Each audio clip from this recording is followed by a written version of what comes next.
so many folks that are talking about, why do Africans need to be involved, and it's the white man's war, and so on and so forth. How do we respond to folks who are supposed to be somewhat considering themselves revolutionaries? How do we respond to that? Let me give you an example. The EU and NATO are in Africa. They're in the Sahel, claiming they're fighting so-called Islamic jihadists. But the Sahel is one of the richest mineral regions stretching across Africa in the world. And they're buttressing up these coups, the coup in Mali, the recent coup in Sudan. All of these coups have been carried out by soldiers who were trained by the United States, who were trained by NATO, who operated in Afghanistan, who were on certain missions that were classified by the U.S. and their mercenaries, along with Zionists, along with the Israeli trainers and intel folks. So we need to understand that all this is all about the mineral resources in Africa. But look, what is the NATO doing in Africa? Given the history that I just ran down, what is the EU? And the EU is comprised of all the former imperialist European nations that raped and dominated and still dominate Africa today. They're all EU members. Okay, so when we look at France's relationship in West Africa, what is their role? When you look at the United States' role with Africa, if anybody that's been following some of the videos and Zooms of PACA can tell you what is the EU doing, with Africa. How is NATO influencing all of these things? And one of the things that we begin to understand that these cell phones that we got, these Macs, these Apples, this stuff is made in China, and the strategic minerals needed to be put into these phones benefit the EU, benefit their economy, and benefit the development of their technology. So we need to understand that this stuff is what we're paying for. This is the same stuff that we need to communicate with each other. Okay, so it affects the market here. It affects the price of goods here, and seeing that we're all consumers and all of us are in debt to some degree, it's going to affect how we go about dealing with our own daily livelihood. Look at the cost of gas that's going up because of the Russian responses to NATO expansion in the Ukraine, and they're estimated to go up even further. So we need to understand too that these things affect us, and they affect the right wing here in America, who's calling for more militaristic and more violent responses to Russia. And so we know who these right wing elements are and where they stand with us. So where do we stand in relationship to them in this issue then?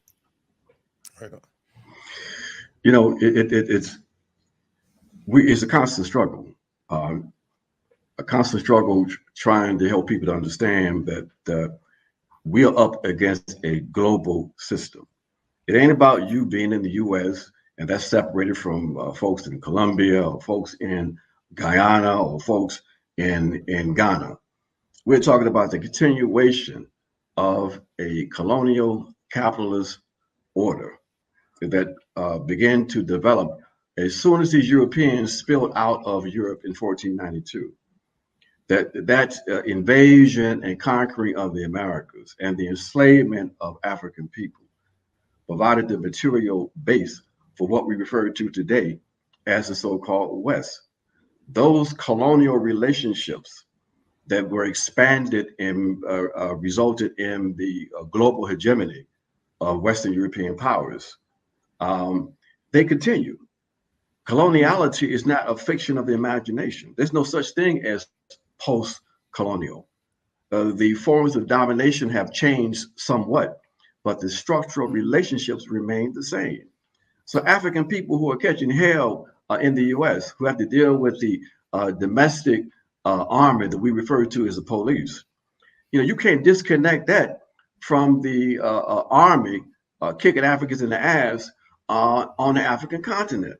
Okay, it's the same source of white Western colonial capitalist power. Okay, so people have to understand that all this old abstract. I want to get free. We're gonna get free.